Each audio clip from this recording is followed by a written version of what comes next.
If you do have a construction company, you should have two LLCs, unless you lease all your equipment.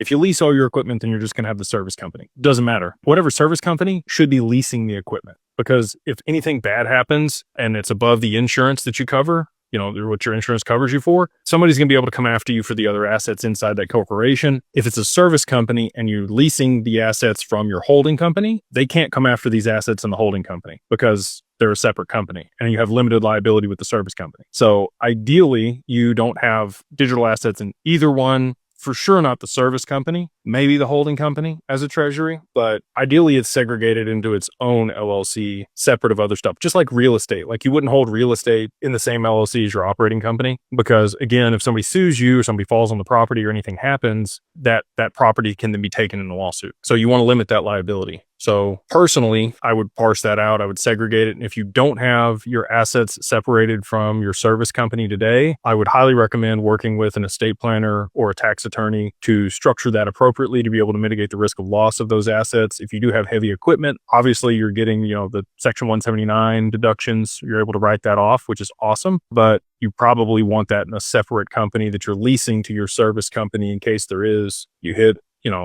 a gas line or a water line or fiber or whatever else that causes problems and you get sued or you have losses. Your employee could be driving the company truck that rear ends somebody. There's just so many circumstances in that type of business where you can have problems. And so I would highly recommend segregating your assets out away from that.